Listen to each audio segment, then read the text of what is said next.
সুপ্রিয় দর্শক, স্বাগত জানাচ্ছি সম্পাদকীয়তে। আমি খান মোহাম্মদ রুমেল। আমাদের আজকের আলোচনার বিষয় দুয়ারে উপজেলা নির্বাচন। আর এ নিয়ে আলোচনার জন্য আমাদের স্টুডিওতে উপস্থিত আছেন ডাক্তার মুস্তাক হোসেন, স্থায়ী কমিটির সদস্য, বাংলাদেশ জাসদ। আছেন পীর হাবিবুর রহমান, নির্বাহী সম্পাদক, বাংলাদেশ প্রতিদিন, এবং advocate Zainul Abedin, vice chairman BNP ও সভাপতি, সুপ্রিম কোর্ট বার অ্যাসোসিয়েশন। দর্শক, আপনারাও টেলিফোনে সরাসরি অংশ নিতে পারবেন। এই জন্য টেলিভিশনের পর্দায় দেওয়া নম্বরে ফোন করতে হবে। এছাড়া ফেসবুক অথবা SMS এর মাধ্যমে আপনাদের মন্তব্য পাঠাতে পারেন। আলোচনা শুরুর আগে দেখে নেব এখনকার প্রধান শিরোনামগুলো। কাটেনি বিশ্ব ইজতেমার জটিলতা, সরকারের মধ্যস্থতায় তারিখ নির্ধারণ হলেও মোনাজাত পরিচালনা নিয়ে দুপক্ষের বিরোধ, নিরাপত্তা নিশ্চিত না হলে যোগ দিতে আপত্তি সাতপন্থীদের। পরীক্ষা শুরুর পর ফাঁসের নামে এসএসসির প্রশ্ন ফেসবুকে দিয়ে বিভ্রান্তি ছড়ানোর অপচেষ্টা, পরীক্ষার্থী ও অভিভাবকের ক্ষোভ, কঠোর অবস্থানের কথা জানালেন মন্ত্রী। খাদ্যে ভেজাল রোধে দেশের সব এলাকায় অভিযান চলবে, ঘোষণা প্রধানমন্ত্রীর। বললেন, সবার কাছে নিরাপদ খাদ্য পৌঁছে দিতে কাজ করছে সরকার।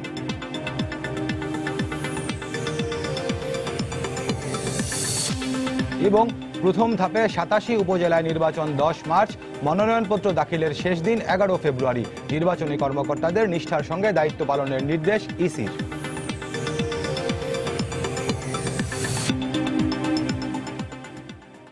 দর্শক, শিরোনাম দেখছিলেন, মূল আলোচনা যেতে চাই। এর মধ্যে জেনেছেন যে আজকে আমাদের আলোচনার শিরোনাম দুয়ারে উপজেলা নির্বাচন। আপনারা জানেন যে উপজেলা নির্বাচনটি খুব কাছাকাছি রয়েছে। 5 ধাপে উপজেলা নির্বাচন অনুষ্ঠিত হবে। নির্বাচন কমিশন আজকে যেটি জানিয়েছে যে প্রথম ধাপে রংপুর এবং ময়মনসিংহ বিভাগের 87টি উপজেলায় 10ই মার্চ নির্বাচন অনুষ্ঠিত হবে। এরপর ধাপে ধাপে অন্যান্য উপজেলাগুলোতে নির্বাচন অনুষ্ঠিত হবে। তো এইসব বিষয় নিয়ে আজকে আমরা আলোচনা করব। অ্যাডভোকেট জয়নুল আবেদিন, আপনাকে দিয়ে আলোচনা শুরু করি।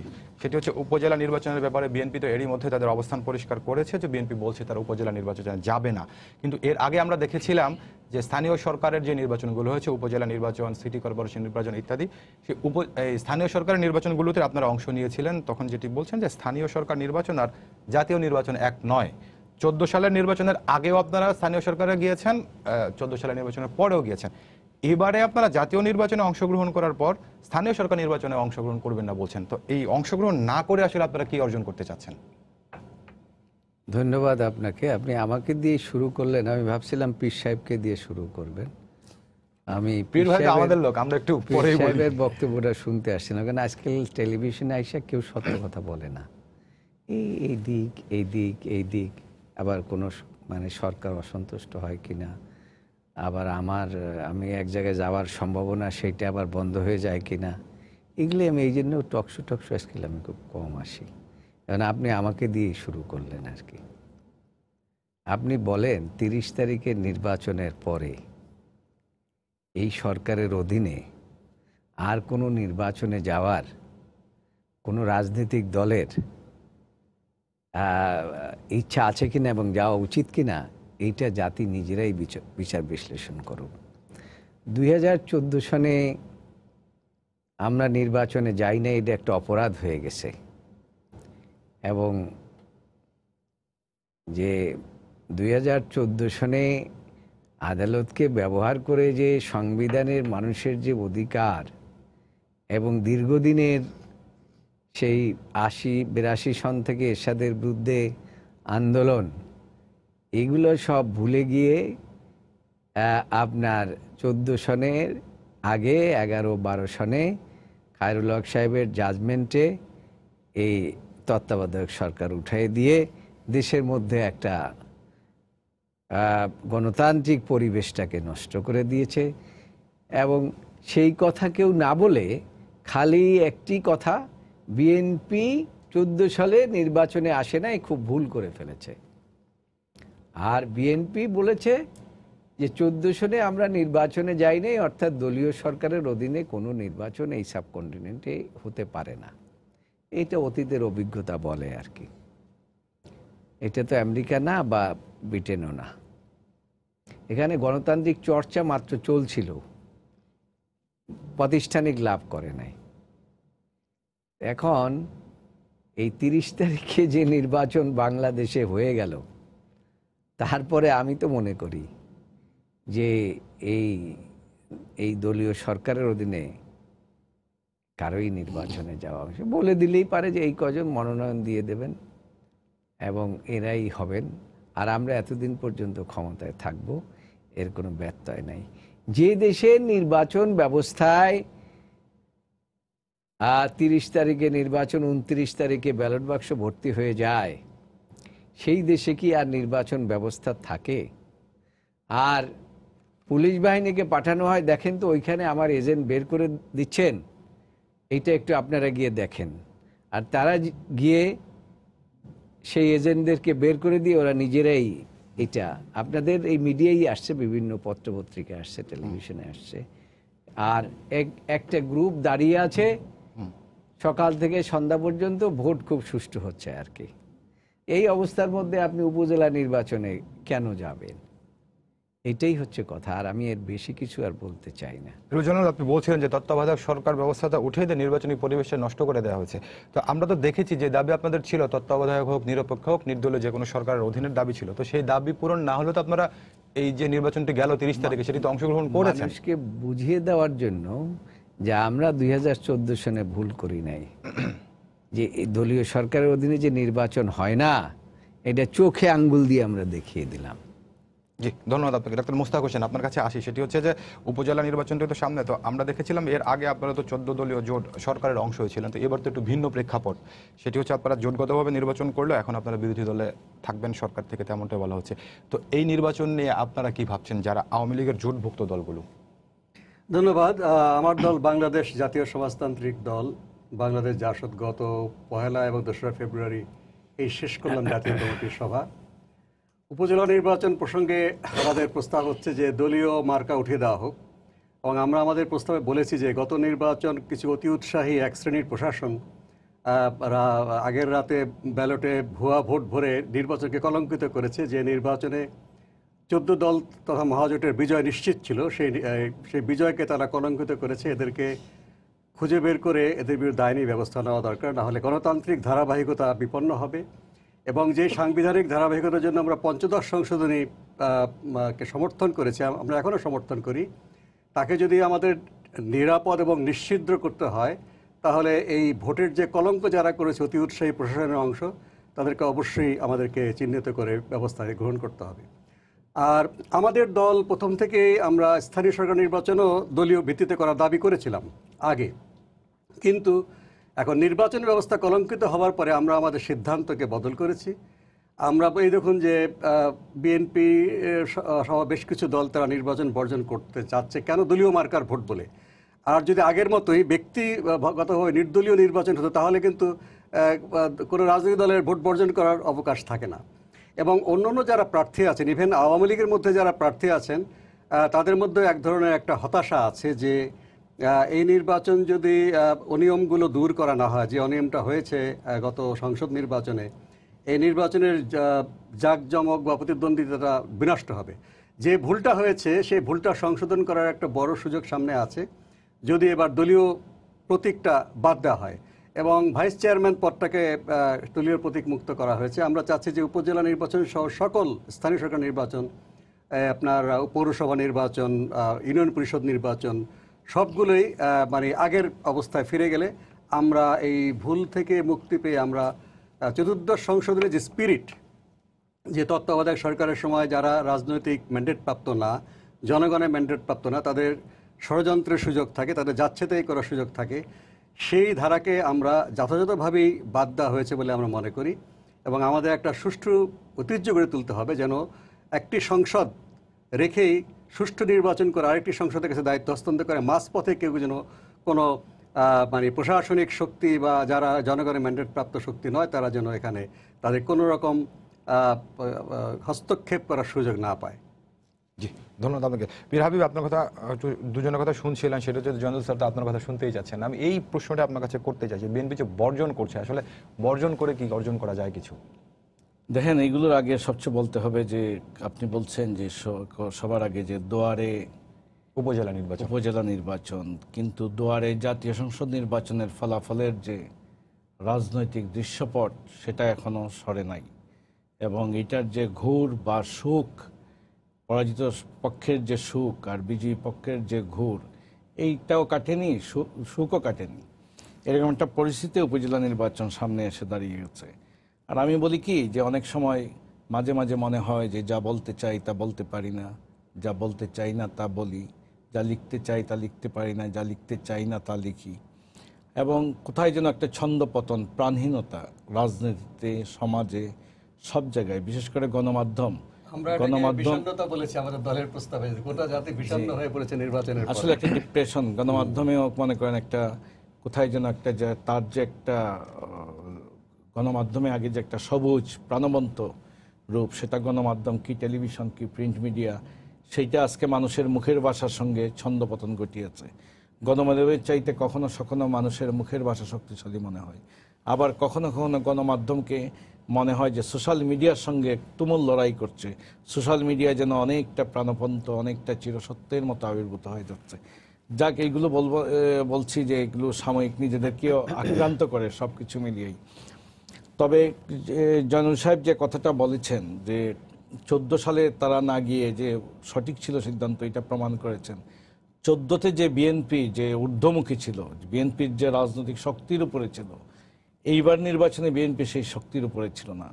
14 সালে বিএনপি 5-6টি সিটি কর্পোরেশন নির্বাচনে বিপুল ভোটে বিজয়ী হয়ে তাদের একটা যে যৌবনের উপরে ছিল এবং যে তরতাজা ছিল, এত নেতাকর্মী মামলায়, যেটা পরবর্তীতে তাদের যে হটকারী আন্দোলনের মাধ্যমে, অসহযোগ আন্দোলনের মাধ্যমে যে বিশেষ করে 14 সালের নির্বাচনের পরে 1 বছরের মাথায় এসে যে আন্দোলনের সূচনা ঘটল, যেটাকে সরকার পক্ষ আগুন সন্ত্রাস বলে, সেইটাতে তাদের সারা দেশের নেতাকর্মী যেভাবে যে মামলার জালে আটকা পড়েছিল, সেই মামলার জাল থেকে এখনো বেরোতে পারেনি। আর 14 সালে বেগম খালেদা জিয়া মুক্ত ছিলেন, সেই দিন তত্ত্বাবধায়ক সরকারে বা অন্তর্বর্তী সরকারে তাদেরকে বলা হয়েছিল কয়েকটি মন্ত্রণালয় দেওয়া হবে, এর মধ্যে স্বরাষ্ট্র মন্ত্রণালয় দেওয়া হবে। এখন মনে হচ্ছে তাহলে কি সেদিন আজকের প্রধানমন্ত্রী বা সেদিনের প্রধানমন্ত্রী শেখ হাসিনা কি জানতেন যে বিএনপি আসছে না? এই জন্যই কি এতগুলো অফার ছিল? তিনি কি নিশ্চিত ছিলেন?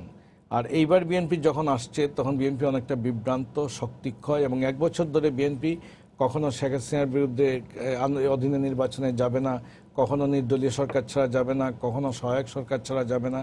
এবং তারা ঐক্যফ্রন্টের যে নেতা নির্বাচিত করেছেন, তিনি অনেকে শ্রদ্ধাভাজন একজন মানুষ, সংবিধান প্রণেতা, কিন্তু রাজনীতিতে তার ক্যারিশমাটিক যে জায়গা বা রাজনীতিতে যে একটা জাগরণ ঘটানো, সেইটাও পারেন নাই। মাঝখানে যে প্রশ্নবিদ্ধ জামাত, সেটাকেও তারা ছাড়তে পারেন নাই। এবং তাদের দলের এক এক জায়গায় যে 3 জন করে মনোনয়ন দেওয়া হয়েছে, এমনকি মনে করেন যে হাসানুল মিলন, সে জেলে যায় আর নির্যাতিত হয় 5 বছর 10 বছর, আর সেখানে তার আসনে কোথাকার এক আরাফাত রহমান কুকুর ও স্ত্রী শর্মিলীর এই বন্ধু একজনকে এনে মালয়েশিয়া থেকে নমিনেশন দিয়ে দেওয়া, এইরকম ঘটনা অনেক জায়গায় ঘটেছে। বা 5 বছর বিএনপির হাল ধরেছে, শামসুজ্জামান দুদুরা মনোনয়ন পায় নাই। লড়াইয়ের যে একটা জায়গা থাকে, মনে করেন 14 সালে যদি এই ইয়েটা হতো, বিএনপি উন্মোচিত করতে পারতো যদি অনিয়ম হতো। বিএনপির এই পরাজয় ঘটনা, যেমন এই পরাজয় যে ফলাফল এসেছে, এই ফলাফলে যারা বিজয়ী হয়েছেন তারাও আনন্দ পাচ্ছেন না, আর যারা পরাজিত হয়েছেন তারা সুখ কাটিয়ে উঠতে পারছেন না। এটা কার্যত রাজনীতিটাকে প্রাণহীন করে দিয়ে গেছে। এবং দেশের জনগণ, আমরা কি বলেছিলাম? আমরা বলেছিলাম সকল দলের অংশগ্রহণে একটি গ্রহণযোগ্য নির্বাচনের মাধ্যমে শক্তিশালী সরকার ও শক্তিশালী বিরোধী দল আসুক এবং সংসদ সকল কর্মকাণ্ডের কেন্দ্রবিন্দু হোক। এখন আজকের যে বাস্তবতায় সকল দলের অংশগ্রহণে একটি নির্বাচন হয়েছে, সেখানে নির্বাচনের আগে অনেকেই মনে করেছেন যে আওয়ামী লীগ নেতৃত্বাধীন মহাজোট 2/3 আসন পাবে, কিন্তু বিএনপির এইরকম করুণ পরাজয় ঘটবে সেটি কেউ বিশ্বাস করেনি। এমনকি বিএনপির যে অঞ্চলগুলো দুর্গ হিসেবে তাদের খ্যাত ছিল, সেইগুলো যে এইভাবে তছনছ হয়ে যাবে এবং তাদের অনেক জনপ্রিয় নেতাদের যে প্রাপ্ত ভোট, এটা মানুষের কাছে বিস্ময় সৃষ্টি করেনি, অবিশ্বাস্য মনে হয়নি। এটা মানুষকে একেবারে ঘুরের মধ্যে ফেলে দিয়েছে। এবং সব মিলিয়ে আজকে সরকারের যে অবস্থা, সরকার আজকে বিরোধী দল পাচ্ছে না খুঁজে। এবং যেটা মনে করেন যে আজকে মহাজোটের অংশীদার জাতীয় পার্টি, তারা অবস্থান নিয়েছে যে না, যাই হোক, তারা বলছে যে আমরা পাতানো বিরোধী দলের ভূমিকা পালন করব না, তারা একদম ক্লিন বিরোধী দলের ভূমিকা পালন করবে। তারা বিরোধী দলের জায়গায় গেছে। যদিও আজকের সংসদের দিকে তাকালে নিক্সন চৌধুরী সহ বিএনপির যে 7 জন, জাতীয় ঐক্যফ্রন্টের যে 7-8 জন, 8 জন, এদের বাদ দিলে, আর ফরিদপুর থেকে জাফরুল্লাহ চৌধুরীকে ব্যক্তিগত ক্যারিশমায় হারিয়ে আসা স্বতন্ত্র নিক্সন চৌধুরীকে বাদ দিলে, আমি শেষ করে দিচ্ছি, বাদ দিলে আজকের সংসদে তো সবাই সরকারি দল, সবাই তো আসলে আপনার এখন যদি বিরোধী দল বলতে হয় তাহলে তো সবাই বিরোধী দল, যে কাউকে বিরোধী দল দেওয়া যায়। এখন মনে করেন আজকে 14 দলের যারা ছিলেন তারাও আজকে এখন বিরোধী দলের শিবিরে আসছেন তাদের ইচ্ছার বিরুদ্ধে, তাদেরকে বলে দেওয়া হচ্ছে। যদিও প্রধানমন্ত্রী রাজনীতিবিদদের সঙ্গে চা চক্রে বলেছেন 14 দল আমার আদর্শিক, 14 দল আছে থাকবে, কিন্তু কার্যত বিরোধীর ভূমিকা পালন করতে হচ্ছে। এবং আগামী দিনের রাজনীতিতে অনেক কিছু দেখার বিষয়। আর আমি মনে করি রাজনীতিতে বিএনপি তার কর্মীদের ধরে রাখার জন্য, দলকে ধরে রাখার জন্য, এবং সে তো এই মুহূর্তে একটা গণ অভ্যুত্থান ঘটাতে পারছে না। সুতরাং উপজেলা নির্বাচন সহ উত্তরের সিটি নির্বাচনটা এখন আর আলোচনায় নাই। কেন নাই? বিএনপি নাই। বিএনপির আওয়ামী লীগ যে নির্বাচনে অংশগ্রহণ করে না, সেই নির্বাচনে মানুষের কোনো আকর্ষণ নাই। এই দুইটি হলো একটি আরেকটির প্রতিপক্ষ এবং জনপ্রিয় রাজনৈতিক দল। সুতরাং উপজেলায় যদি না যায় তাহলে এই উপজেলা আওয়ামী লীগে কামড়াকামড়ি হবে এবং এটা একটা প্রাণহীন নির্বাচন হবে। এটা কোনো আকর্ষণ থাকবে না, প্রতিদ্বন্দ্বিতা হবে না সেই রকম। আর ডাকসু নির্বাচন সেগুলো সামনে রেখেছে, অনেক বছর পর আসছে। মোশতাক ভাই ডাকসুর জিএস ছিলেন সেই সময়। এইগুলো থেকে জাতীয় রাজনীতিতে কর্মী এবং নেতা তৈরির প্রোডাকশন হাউস বলা হয়, বিশ্ববিদ্যালয় ছাত্র সংসদ নির্বাচন। সেই নির্বাচন ছাত্র রাজনীতিকে পরিশীলিত এবং আদর্শিক ধারায় পরিচালিত করে, সুস্থ ধারায় পরিচালিত করে। সুতরাং এই নির্বাচনগুলিতে তাদের অংশগ্রহণ করা উচিত এবং বিশ্ববিদ্যালয় কর্তৃপক্ষের উচিত পরিবেশ পরিচয় দিয়ে প্রশ্ন করুন। আসসালামু আলাইকুম। জি ওয়ালাইকুম আসসালাম। আমার প্রশ্ন, আমি সাইফুল ইসলাম চট্টগ্রাম থেকে বলছি। জি। আমার সম্মানিত আলোচকদের কাছে আমার প্রশ্ন যে সবকিছু দেশে ধারাবাহিকভাবে এগিয়ে যাচ্ছে, কিন্তু আমাদের গণতন্ত্র একেবারেই এগিয়ে যাচ্ছে না। আমি সকলের কাছে এই প্রশ্নটা রাখছি। ধন্যবাদ। এগিয়ে যাচ্ছে কি না? না না, যাচ্ছে না। যাচ্ছে না কেন? আচ্ছা জি, এই প্রশ্ন উত্তর আমরা জানার চেষ্টা করব। একটু আসতে চাই অ্যাডভোকেট জয়নুল আবেদিন আপনার কাছে। সেটা হচ্ছে নির্বাচনের পর থেকেই আপনারা সেই অভিযোগগুলো করছেন, নির্বাচন সুষ্ঠু হয়নি, একতরফা নির্বাচন হয়েছে, আপনাদেরকে মাঠে দাঁড়াতে দেওয়া ইত্যাদি নানা অভিযোগ। তো নির্বাচনের পরে পরে এই যে আপনাদের যে দাবিটি, তার পক্ষে কোনো জোরালো কর্মসূচি কিন্তু আমরা এখনো পর্যন্ত দেখিনি। একটি কর্মসূচিতে ঘোষিত হয়েছে, যেটি 6 ফেব্রুয়ারি পালিত হবে, কালো ব্যাজ ধারণ কর্মসূচি, কিন্তু 1 মাসের বেশি সময় হয়ে গেছে নির্বাচন হয়েছে। একটু আগে পীর হাবিবুর রহমান সাহেব কি বললেন? আপনারা শুধু কর্মসূচি চাচ্ছেন। এত বড় একটা ডিজাস্টার বাংলাদেশে হয়েছে, স্বাধীনতার পর থেকে এই পর্যন্ত। 14 সালেরটা বাদ দেন, 14 সালে আমরা কোনো দলই পার্টিসিপেট করে নাই।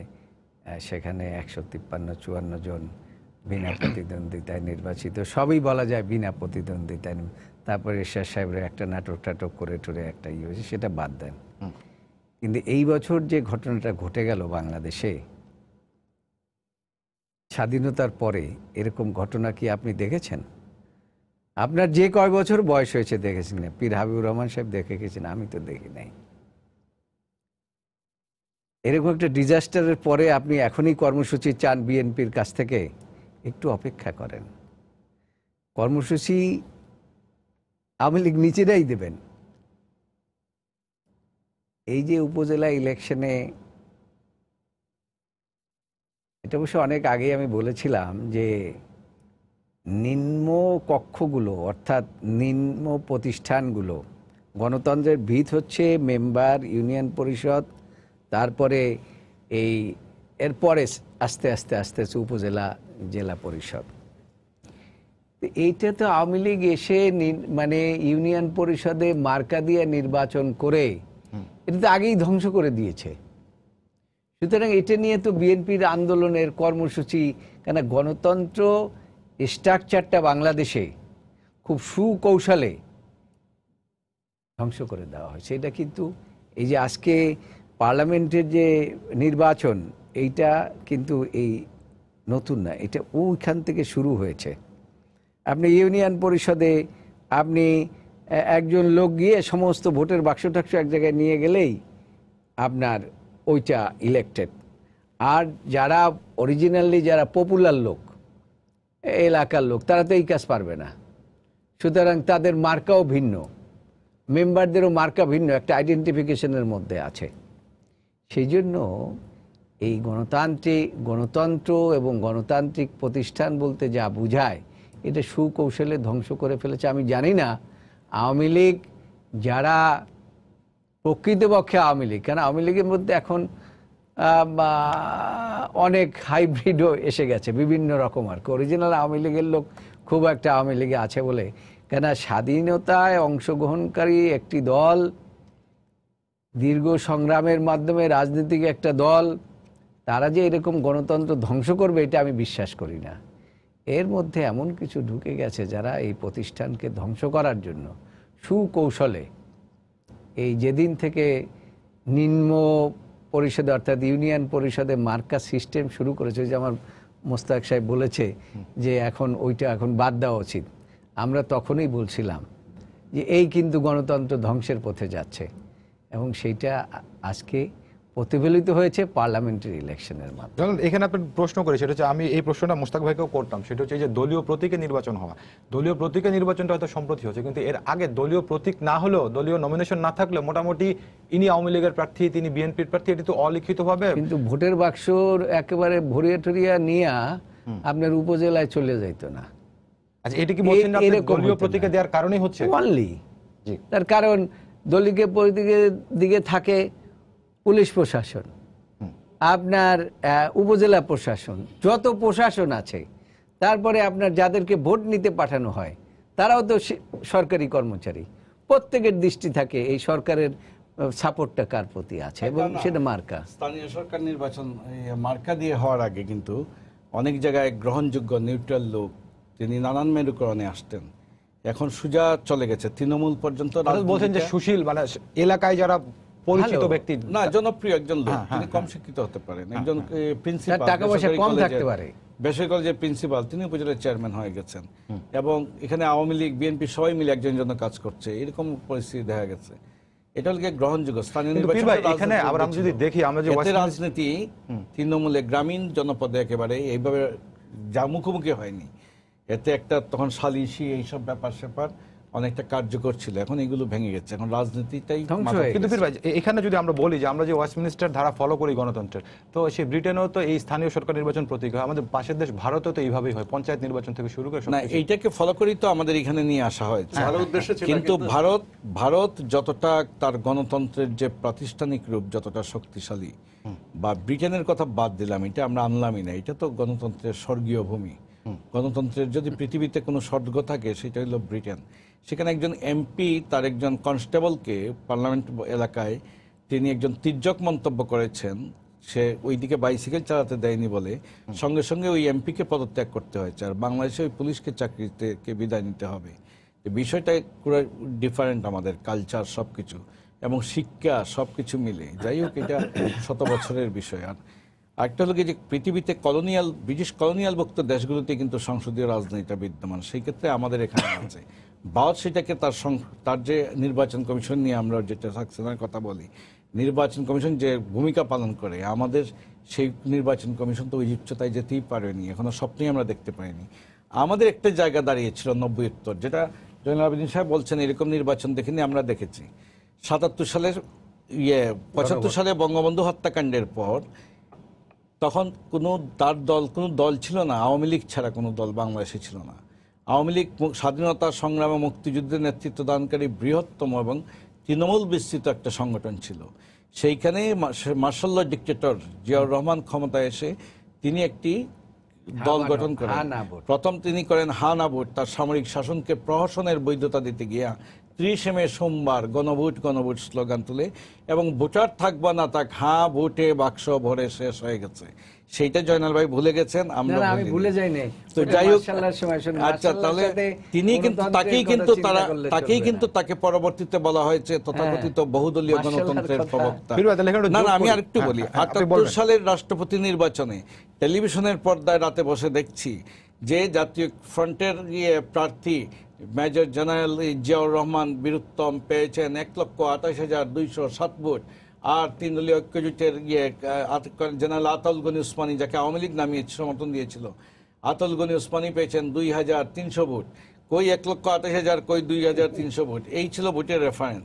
গণরায় ছিনতাই বহু হয়েছে, প্রহসনের নির্বাচন বহু হয়েছে, কলঙ্কিত নির্বাচন বহু হয়েছে। 79 সালের পার্লামেন্টে আওয়ামী লীগ সভাপতি সাধারণ সম্পাদক আব্দুর রাজ্জাক নির্বাচন করেননি, আর আব্দুল মালেক উকিলকে একটি আসনে জিতে আসতে দেওয়া হয়নি। তুফাইল আহমেদের গণরায় ছিনতাই করা হয়েছিল, সেইগুলো প্রহসনের নির্বাচন ছিল। কমরেড তোহা জিতে যান মানুষের ভোটে। মানুষ কি জানে না সেদিন কি ঘটেছিল?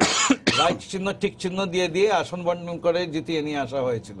তো যাই হোক, আমরা সামরিক শাসন কবলিত বাংলাদেশে আমাদের জেনারেশন মুক্তি এই গণতন্ত্রের কবর সামরিক তন্ত্রের কবর রচনা করে গণতন্ত্র মুক্তির পর তত্ত্বাবধায়ক সরকার অধীনে নির্বাচনের ধারাবাহিকতায় রাজনীতিতে যে সমঝোতার সংস্কৃতি চালু হয়েছিল, ২১-এর গ্রেনেড হামলার মধ্য দিয়ে বিএনপি জামাতের শাসনামল সেইটিকে স্তব্ধ করে দেয়। কারণ ওই গ্রেনেড হামলা দিয়ে শেখ হাসিনা সহ তৎকালীন বিরোধী নেত্রী সহ আওয়ামী লীগের শীর্ষ পর্যায়ের নেতাকে উড়িয়ে দেওয়ার চেষ্টা, সারা দেশের জঙ্গিবাদ, রাজনৈতিক হত্যা, আর ৩ স্তরের প্রশাসন, নির্বাচন কমিশনে ভুয়া ভোটার তালিকা ১,২০,০০,০০০, এবং সব মিলিয়ে কি ইয়াজউদ্দিন, ওইদিকে আপনারা আসবেন যে ২ বছর বিচারপতিদের বয়স সীমা বাড়িয়ে দিয়ে নিজেদের লোক তত্ত্বাবধায়ক সরকার প্রধান, সব মিলিয়ে তারা হতে চেয়েছিলেন গণতন্ত্রকে পিছনে ফেলে উন্নয়নের মাহাতির। সেখানে তারা পরাস্ত হয়েছেন, পরাজিত হয়েছেন 111-এর মধ্য দিয়ে। সেই চ্যালেঞ্জে 12 বছর তারা অসহনীয় দহন ভোগ করছেন। আর সেখান থেকে ঘুরে দাঁড়িয়ে শেখ হাসিনা 2 টার্ম, 3 টার্ম, তারা 3 টার্মে হয়ে গেলেন প্রধানমন্ত্রী, মোট 4র্থবার, এবং তিনি হতে যাচ্ছেন উন্নয়নের মাহাতির বা লিকুয়ান।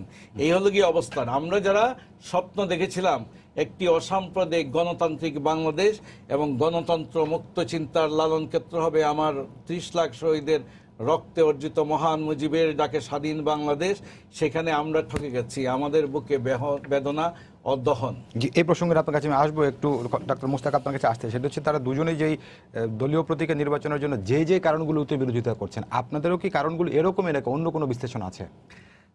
হ্যাঁ, একটু ব্যাখ্যা করি। আমরা দলগতভাবে ঠিক পশ্চিমবঙ্গে যেভাবে, ভারতের সব জায়গায় নেই, পশ্চিমবঙ্গে আপনার তৃণমূল থেকে রাজনৈতিক সচেতন কর্মী গড়ে তোলা, একটা ধারাবাহিক ঐতিহ্য গড়ে তোলার জন্য সেটা কাজে দিয়েছে। তারা সেখান থেকেই নির্বাচনটা করে।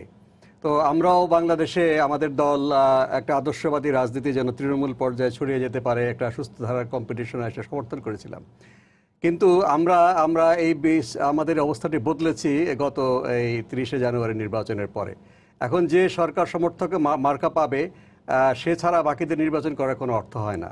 তিনি যতই চেষ্টা করুক না কেন, এই মূল ত্রুটিটা দূর না করা পর্যন্ত আমরা দলীয় মার্কা নির্বাচন চাচ্ছি না। আরেকটা কথা আমি এই প্রসঙ্গে বলছি, 14 দল বিষয়ে আমাকে প্রশ্ন করেছিলেন, সেটা জবাব দেওয়া হয়নি। আমাদের দলের বা মূল্যায়ন হলো যে কারণে 14 দল গঠিত হয়েছে সেই কারণটা এখনো বিদ্যমান। আজকে জামাত ইসলামী পার্লামেন্টে আসন পায়নি, এটা মনে করার কোনো কারণ নেই যে তাদের শক্তি কমে গেছে, বা বিএনপি এইভাবে তারা ছোট হয়ে যাননি যে 5টি আসন।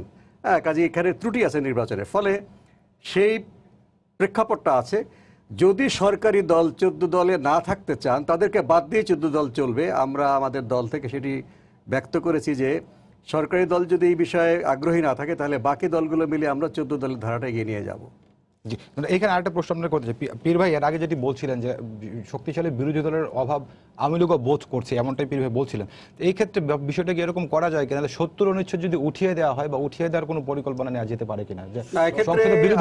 আমাদের সংগঠনের প্রস্তাব ছিল, এখনো আছে, যে অনাস্থা প্রস্তাব এবং সরকারের যে বাজেট অর্থ সংস্থান, এই দুটো বিষয় ব্রিটেনের মতো এখানে হুইপিং চলবে। এখানে দলের বা জোটের বিরুদ্ধে ভোট দেওয়া চলবে না, আর সব বিষয় উন্মুক্ত করে দেওয়া হোক। সংসদ সদস্যরা তাদের বিবেক অনুযায়ী, তাদের নির্বাচনী এলাকার ম্যান্ডেট অনুযায়ী তারা ভোট প্রদান করবে। এটা আমরা এই প্রস্তাবটা আগেও করেছি। আমরা গত জাতীয় কমিটির মানে একটা কালো আইন আপনি নিয়ে আসলেন, সেটার বিরুদ্ধে এমপিরা ভোট দিতে পারবে, কিন্তু সরকারের বিরুদ্ধে অনাস্থা দিতে পারবে না, বাজেটের বিরুদ্ধে পারবে না। এটা স্থিতিশীল সরকারের জন্য। ধন্যবাদ আপনাকে। আপনার কাছে আসতে চাই, হাবিব ভাইয়ের কথা আপনি শুনছিলেন, পীর ভাইয়ের কথা। তো পীর ভাই যে কথাগুলো বলছিলেন যে এরকম অনিয়মের নির্বাচন আরো হয়েছে, একটি অনিয়ম আরেকটি অনিয়মকে জাস্টিফাই করে না, তারপরে ওই বাস্তবতা তো এটাই এই দেশে। এবং সঙ্গে পীর ভাই তো অনেক জ্ঞানী মানুষ, অনেক ভালো লেখেন। আমি বলছি ইতিহাসের ওনার লেখা ধৈর্য ধারণ করে আমাদের পড়তে হয় আর কি।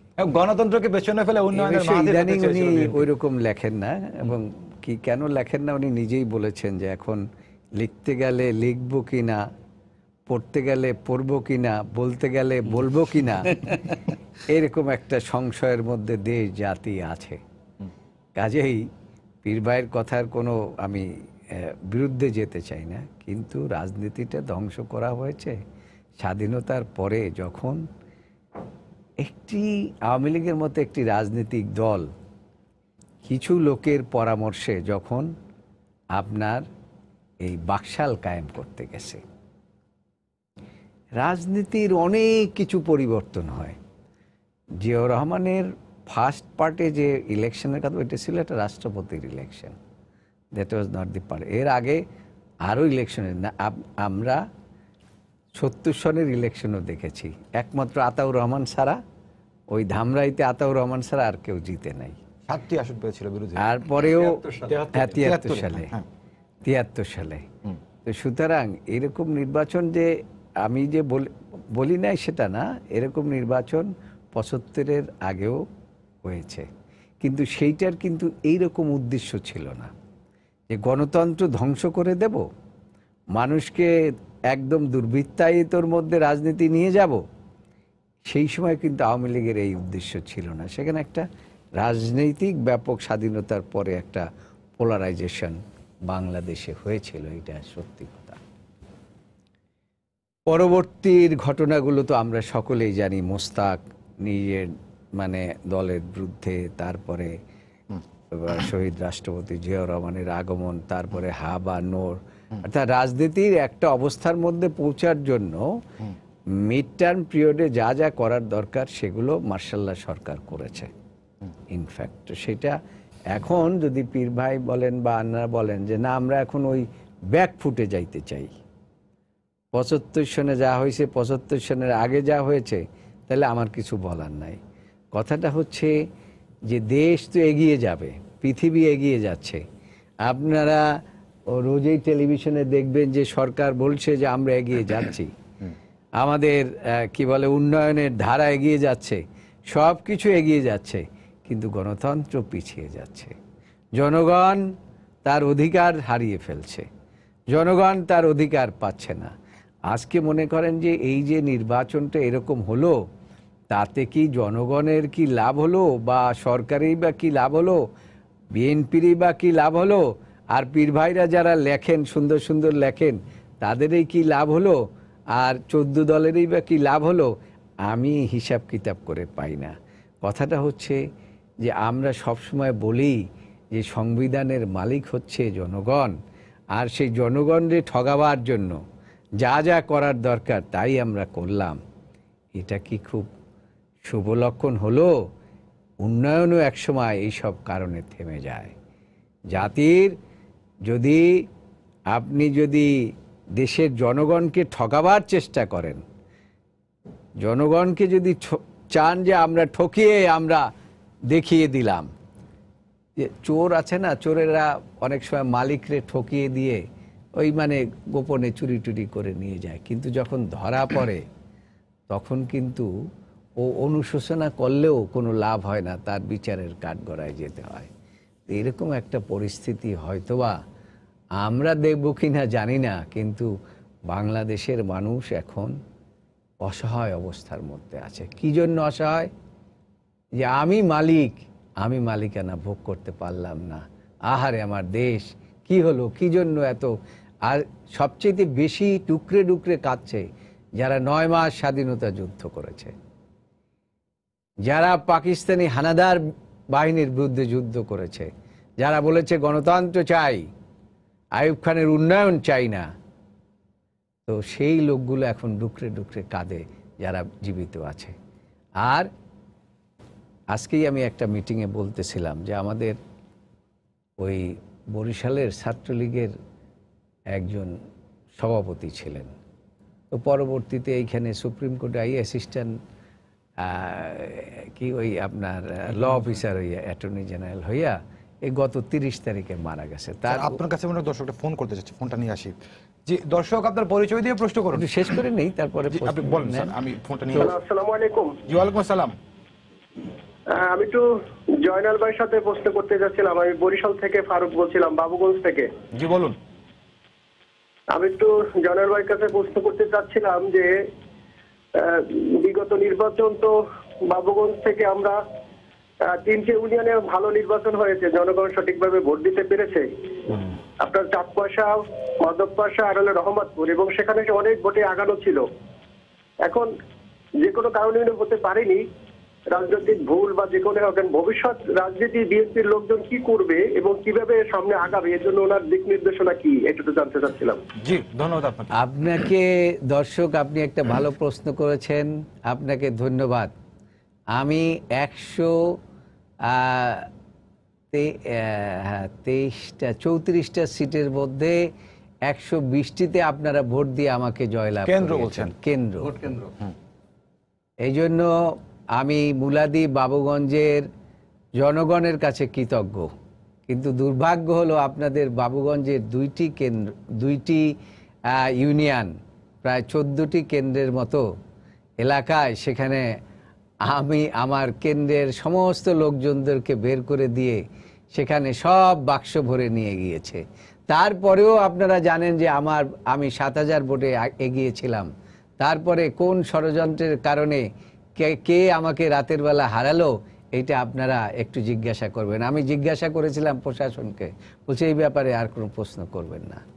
তো কাজে এইটা আমি আর আমার ভবিষ্যৎ পরিকল্পনা, আমি জানি যে বরিশাল মুলাদি বাবুগঞ্জের লোক আমাকে ভোট দিয়েছে এবং আমি তাদের পাশেই আছি, তাদের পাশেই থাকবো যতদিন রাজনীতি করি। আর রাজনীতি নাই করি, আমি জনগণের পাশে থাকবো ইনশাআল্লাহ। এটা আপনারা জি ধন্যবাদ। পীর আশ্বস্ত ভাই, হতে পারেন। আপনার কাছে আসি। এর আগে আপনি যে আলোচনাটি করছিলেন, দর্শক আমি একটু কিন্তু শেষ করি নাই। জি জি আমি যে কথাটা বলতেছিলাম, সেই সময় আপনার আমাদের ওই 69-এর গণ আন্দোলন ইত্যাদি ইত্যাদির সময় বরিশালে যে সমস্ত ছাত্র নেতারা মূলত আপনার রাজনীতির নেতৃত্ব দিয়েছে, তার মধ্যে আজকে কয়েকজন ছিল। তার মধ্যে বরিশাল আলতাফ হোসেন বুলু, জেডাই খান পান্না, তারপরে সবুর, আরও অনেকে ছিল। আমি বললাম যে এই যে আলতাফ হোসেন বুলু গণ আন্দোলন, তারা সেই সময় আইয়ুব শাহীর বিরুদ্ধে এত করলেন, বিএম কলেজের ভিপি ছিলেন। আজকে আলতাফ হোসেন বুলুকে আজকে কৃষক দলের একজন সদস্য হয়ে রাজনীতি করতে হচ্ছে আজকে। আর দুর্বৃত্তায়িত রাজনীতির কারণে আজকে যারা তাকে গিয়ে আজকে আলতাফ হোসেন বুলুর কপালে বরিশালের একটা সংসদ সদস্য জোটে নাই। সেই জন্য আমি যে কথাটা বলতেছিলাম সেটা হলো যে রাজনীতি এই মানুষগুলো এখন এই বর্তমান দুর্বৃত্তায়িত রাজনীতি এবং এই যে গণতন্ত্র ধ্বংস হয়ে গেল, মালিকরা যে তাদের অধিকার হারিয়ে ফেললো, এই জন্য এখন ডুকরে ডুকরে কাঁদে, সত্য কথা বলতে পারে না, নিজেরা কাঁদে। জি ধন্যবাদ আপনাকে। পীর ভাই, যেটি বলতে চাচ্ছিলাম আপনাকে, সেটা দর্শক একটি ফোন করেছে চট্টগ্রাম থেকে, আপনার মনে আছে নিশ্চয়ই। তিনি যেটি বলছে উন্নয়নের হচ্ছে কিন্তু গণতন্ত্র পিছিয়ে পড়ছে, কেন এরকম জানতে চেয়েছিলেন আপনি যদি। হ্যাঁ, এটা তো আপনার আজকে না, এটা তো বেশ আগে থেকে সরকার পক্ষ থেকে অনেকে টক শো বিভিন্ন জায়গায় বলছেন, আগে উন্নয়ন পরে গণতন্ত্র, যেটা মনে করেন মালয়েশিয়া, সিঙ্গাপুর এদেরকে উদাহরণ টেনে বলছেন। আর আমরা বলছি যে আমাদের জাতির মহান নেতা বঙ্গবন্ধু শেখ মুজিবুর রহমান যখন এদেশের মানুষের পরনে কাপড় ছিল না, পেটে ভাত ছিল না, খাবার ছিল না, তখন বলছেন আগে তোমার অধিকার, আগে তোমার গণতন্ত্র। তো গণতন্ত্রকে বাদ দিয়ে উন্নয়ন ওই যেটা বলছেন যে জেনারেল ভাই, এইটা প্রাণহীন, এটা মানুষকে সাফোকেশনের মধ্যে রেখে এটা হবে না। গণতন্ত্রের দ্বারও খুলে রাখতে হবে, পাশাপাশি সুশাসনও নিশ্চিত করতে হবে, আইনের শাসনও নিশ্চিত করতে হবে। যেটা প্রধানমন্ত্রী মনে করেন, এইটা থেকে অস্বীকার করবেন আজকের পৃথিবীতে সবাই তার উচ্ছ্বসিত প্রশংসা করছেন।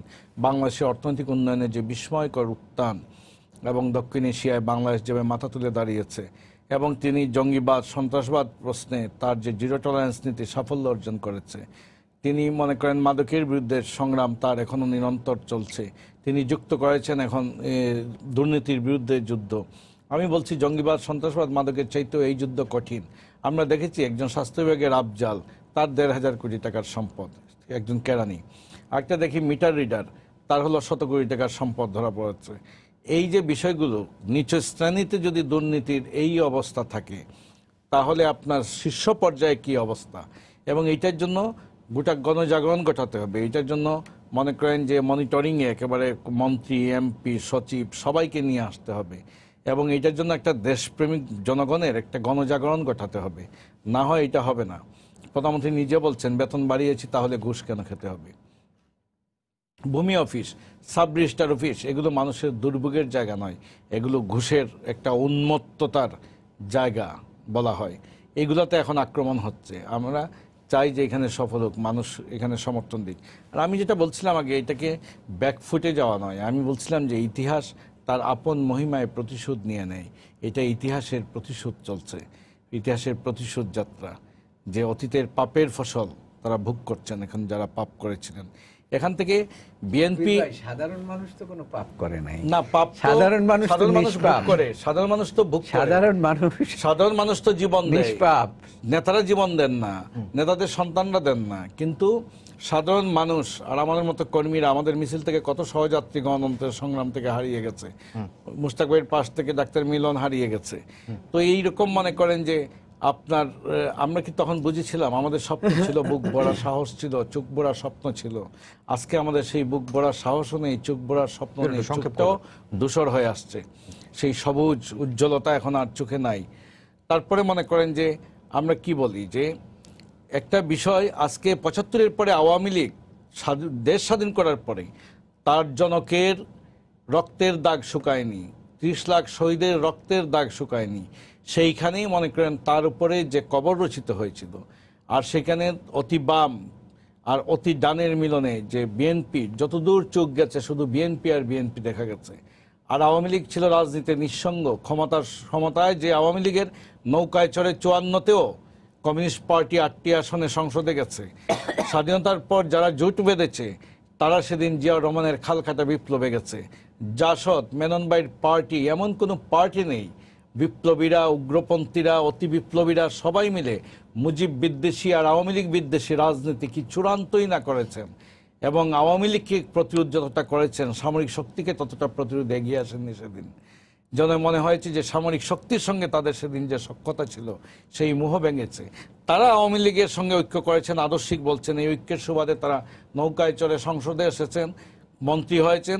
আজকে আবার নৌকা থেকে তাদেরকে ফেলে দেওয়া হয়েছে, নাকি তারা বিরোধী দলে, তারাও বিভ্রান্ত, আমরাও বিভ্রান্ত, এইটা খুলাসা করার জায়গা এখন তাদের। তবে আমরা মনে করি বিএনপির এখনো সময় আছে মানুষের সঙ্গে যাওয়া, বিএনপির রাজনৈতিক কর্মসূচি, সংগঠন, দল গুছানো এখান থেকে। কারণ বিএনপি যে কেউ যদি মনে করেন আজকে নির্বাচনের পর সরকার পক্ষ থেকে আর দম্ভ বা অতি নিয়ে যে না হারিয়ে গেছে, বিএনপি হারিয়ে যাবে ৭৫ পর যেরকম মনে করেছেন আওয়ামী লীগ আর কোনদিন আসবেন না, এটা ভুল করবেন। কারণ বিএনপি একটা জনপ্রিয় দল এবং আওয়ামী লীগ বিরোধী রাজনৈতিক শক্তি হিসেবে বিএনপি থাকবে। সুতরাং বিএনপির আজকে তার নেত্রী বেগম খালেদা জিয়া কারাগারে, এটাও মানুষ ভুলে যাচ্ছে। সুতরাং বিএনপিকে তার রাজনৈতিক রণকৌশল এখন নির্ধারণ করার চূড়ান্ত সময়।